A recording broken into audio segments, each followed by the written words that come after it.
uşaqlar qətiyyən sevmir. Bu bütün, yəni hər bir diaqnoza aiddir. Nəinki autizmə. Down sindromlu uşaqlarda var, necə deyirlər, davranış problemli uşaqlarda var. Uşaq var, ona çox ciddiyyət keçir. Uşaq da var ki, o ciddiyyəti sevmir. Ancaq gülərüz, sevgi, qayğı. Yəni burada fərdi yanaşma önəmlidir. Bu xüsusi təhsildə və yaxud da ki, inklüziv təhsildə və yaxud da ki, kompleks siniflərdə, açılan yardımcı siniflərdə yenə də deyirəm, məqsəd uşaqlara xeyirli bir şey eləməkdir. Nəinki burada, təbii ki, zəhmətsiz iş yoxdur. Müəllimin də, defektoloqunun da, korreksiyon pedaqoqunun da və yaxud da ki, valideynin də üzərinə yük düşür. Amma ən çox əziyyəti, o böyüklər çəkişəndə ortada uşaqlar qalar, necə deyirlər, ən çox əziyyəti uşaqlar çəkir. Onun üçün tibbi pedaqoji komissiyalar qərar verəndə, məsələn, bu diaqnoz dəyişən bir şey deyil, dəyişməyəcək, heç vaxt dəyişməyəcək. Down sindromlu bir uşaq, bu necə dəyişə bilər? 6 il gəlib oturub xüsusi təhsildə oxuyub ev təhsili, valideyn istəmir məktəbə və tələb eləyir.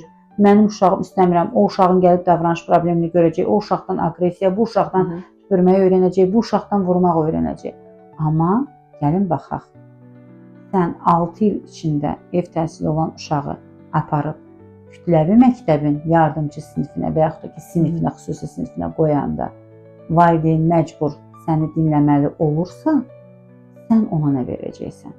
Təhsil olaraq nə verəcəksən? Təhsil olaraq deyirik. Amma ki, məsəl üçün, əgər valideyn, yəni əgər istəmirsə, biz o valideyni cəlb eləməli deyilik. Çünki uşaq nə qədər, məsəl üçün, qapalı şəraitdə, yəni tək özü ilə, yəni belə deyək ki, mərkəzə getdi, mərkəzə gedir, o öz yerində.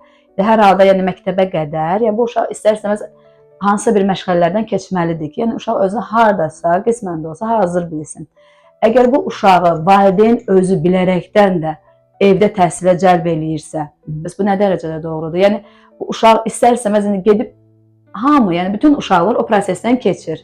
İstəyir problemi olsun, istəyir olmasın. Yəni o uşaq istər-istəməz pis bir şeyi daha tez götürür belə deyək uşaqlar.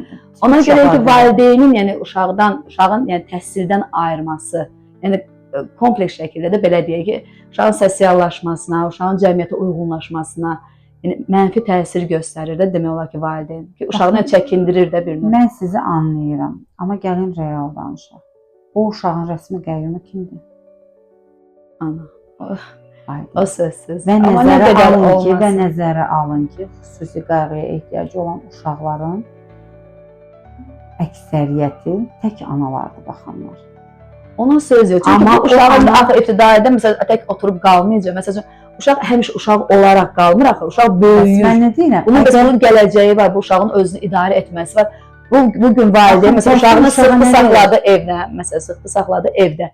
Ki, bu ancaq məşğələsinə getdi, gəldi. Amma bu uşaq cəmiyyətə qoşulmadı. Bu böyüyəndən sonra cəmiyyətə necə qoşulur? Bəs problem nədir? Problem odur ki, bizim valideynlərimiz maariflənmir. Başında maariflənmə durmalıdır. Bunu nəinki mən, siz, bunu getdikləri pediatr, getdikləri nervopatoloq, getdikləri ətraf, psixoloqlar da işləməlidir valideynlər. Siz ki, o uşaqlar tək elə bir dənə ev təhsili ilə yetindilər, qaldılar. O uşaqlar bəzən evdən çölə də çıxmırlar. Valideynlər utanır, idarə edə bilmir. Əgər valideyn uşağından utanmasa, uşağını qəbul eləsə olduğu kimi, mən bayaq dedim, kütlə uşağı olduğu kimi qəbul etməlidir. Mən dəfələrlə gözümün şahidiyəm ki, avtobusda gedirik, uşaq qışqırır. Bütün avtobus dönür, bütün avtobus dönüb baxmağa qalsın. Avtobus sürən bəsdir, siqnal basır, uşaq daha da qışqırır, daha da qışqırır. Dəfələrlə olmuşam. Halbuki bu uşaqlara, yəni anlayış göstərsək, hər birimiz, məsəl üçün, uşaq da qışqırmalıdır yeri gələndə. Uşaq uşaqlığını eləməlidir. Hələ qaldı xüsusi qayğıya ehtiyacı olan uşaq. Və yaxud da ki, valideynlər var ki, ümumiyyətlə, qohum, əqrabada, hər kəsdə, cəmiyyətdə uşağın belə olduğunu bilməyini istəmir. Mənim uşağım spektr pozuntusu. Düşünürlər, biz nə günah sahibiyik? Halbuki bunu o tərəfdən baxsa, cahil düşünsə, ömrün sonuna qədər olacaq. O uşağa kömək edəcəkmi? Xeyr. Təhsil uşağa nə verir? Sosiallaşır, inkişaf edir. İnanın, nitqsiz gələn uşaqları olub. Sadəcə sinif mühitində yavaş-yavaş ana deməyə başlayıblar, ata deməyə başlayıblar. O sözləri yazdıqca. Çünki fonematik qavrama deyə bir şey var. Eşidir, eşidir, eşidir. 10 dəfə, bəlkə 100 dəfə, bəlkə 1000 dəfə bir gün onu qaytarır. Çox cüzi bir hissədir. Çox gözəl bir hissədir. Kiminsə bir səsində söz olmaq, kiminsə Əlbəttə ki, gözündə bəs ümid olmaq. Amma real danışaq, tək əldən səs çıxmır. Əlbəttə. Nə də bizlərin heç birinin sehirli bir çubuğu yoxdur. Mən həmişə bütün valideynlərə bildirirəm ki, bizim, yəni Ələddinin sehirli çırağı bizdə yoxdur. Biz hansı mütəxəssis deyir, mən bir aya danışdıracağam, mən 10 aya davranışını yığacağam, bu absurd fikirdir. Hər uşağın inkişafı var. Əlbəttə ki. Sizin pillə-pillə əziyyət çəkib qalxdığınız o yüksək mərtəbədə ani bir qıcığa, ani bir stresə, ani bir sərt sözə, ani bir baxışa, vurduğunuz ətrə, istər-istəməz açılan bir qapının cırıltısına o uşaqlar həssas olur. Qaldı ki, ailə ilə. Analar nəyə görə bunu edirlər ev təhsilini? Ana təkdir. Ana yıpranıb, ana bitib, ana tükənib. Ana artıq bacarmır. O uşaqla çölə çıxmaq istəmir. O uşağı idarə eləməyi bacarmır. Və belə bir şey var. Yazığı gəlir, demirəm sevmir, sevir. Yazığı gəlir, ona ciddiyyətlə, disiplində ona uygulaya bilmir. Ən böyük problem budur. Dəfələrlə olub, seminarlarda valideynləri maarifləndirmişik. Valideyn deyir ki, mən ona ciddi çərçivədə neyniyə bilərəm? Necə yəni neyniyə bilərəm? Əgər o uşağın inkişafını istəyirsinizsə, yeri gələndə mütəxəssisiniz sizə bildirirsə, bu qida olmaz deməlisiniz baş üstə, təbii ki. Həkiminiz bildirir, nevropatoloqunuz, vaxtında yatıb, vaxtında durmalıdır. Düşünün, bunlar normal uşaqlara da keçərlidir. Qaldı ki, sizin uşaqlarınıza 2 qat keçərlidir. Əlbəttə ki. Hər bir şey nəzərə almaq.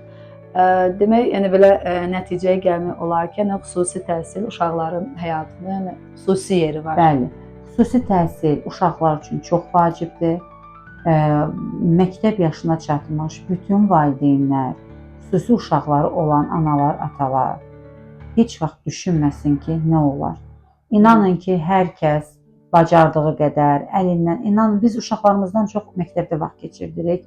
Öz ailəmizdən çox o uşaqları görürük. Bəzən biz özümüz belə bütün günü evdə o uşaqlarımız, bəli, Öyle olur, məndə də olur. O uşaqlar, inanın ki, məsəl üçün gəlirik, bir uşağımız var, onun adını çəkirik, evladımız baxır belə, o qədər onları səslənirik, onlara deyirik falan. Artıq bizim də şüur altımızda həyatımızın müəyyən hissəsini o uşaqlar tutur. Deyərdim ki, böyük bir hissəsini, əsas hissəsini. Təsəvvür edin, həftənin 6 günü o uşaqlarla bir yerdəsiz, 5 günü bir yerdəsiz və səhər 9-dan, necə deyərlər, saat 1-ə 2-yə kimi artıq bizi, daha sonra qrup məşğələləri başlayır o uşaqların, tək yəni ibtidai siniflə, loqoped, psixoloqla iş bitmir. Qrup məşğələləri, orada fakultativ məşğələlər olub. Təsəvvür edin, o uşaqların həyatının çox hissəsi məktəbdən keçir. 9-da gəlib 6-da çıxırlar. Və o uşaqları artıq ailələrindən çox biz görürük. O uşaqları, necə deyərlər, hər bir dönəmində güldüyünə də, sevindiyinə də olub bizi də qucaqlayırlar, olub bizi də vururlar, bizə də tüpürürlər. Amma biz harda, kimlə işlədiyimizi bildiyimiz üçün səbirlə yanaşmağı bilirik. Biz yəni gözümüzün şahidiyik, valideyn dünyaya gətirdiyi evlada görə özünü günahlandırır, evladı günahlandırır, həyatı alt-üst olur. Təbii ki, mən yenə deyirəm, valideynə bu sırada çox dəstək lazımdır. Məncə və bizim valideynlərimizin tək ananın daşıdığı bir yük deyil. Və bizim valideynlərimizin problemi bilirsiniz nədir? Heç kəs psixoloqa getmək istəmir.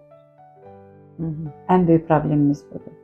Yəni biz psixoloqa gedib dərdimizi danışacağıq. Təbii ki, başa düşürük.